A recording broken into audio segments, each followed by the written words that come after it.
TSPSC paper leak వల్ల నష్టపోయిన నిరుద్యోగులకు ప్రభుత్వం ₹1,00,000 అందించాలని బీజేపీ నేతలు డిమాండ్ చేశారు.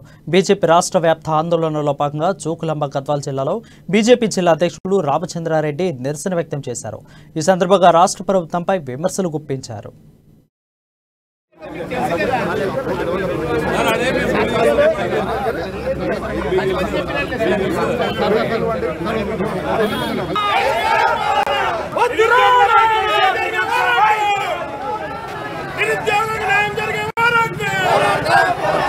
ఈ యొక్క టీఎస్పీఎస్ నిర్వాహకం వల్ల చాలా మంది 30 లక్షల మంది కోచింగ్ సెంటర్లకు పరిమితమై కేవలము ఒకరిద్దరి నిర్వాహకం వల్ల కేసీఆర్ అదేవిధంగా కేటీఆర్ నిర్వాహకం వల్ల ఈ రోజు రాష్ట్రంలో ఉన్నటువంటి నిరుద్యోగులు మొత్తం భ్రష్టు పట్టడం జరిగింది.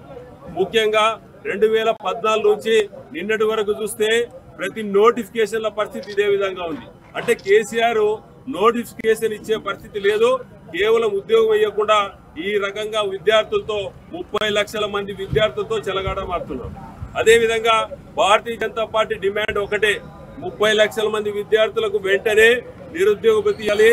అదేవిధంగా ఎవరైతే విద్యార్థులు ఈ యొక్క గ్రూప్ 1 కానీ గ్రూప్ 2 కానీ గ్రూప్ 3 కానీ అదేవిధంగా ప్రభుత్వ ఉద్యోగాలకు కోచింగ్ సెంటర్లలో వాళ్ళందరికీ ₹1,00,000 నష్టపరిహారం చెల్లించాలి. వాటితో పాటు ఉచితంగా కోచింగ్ ఇస్తూ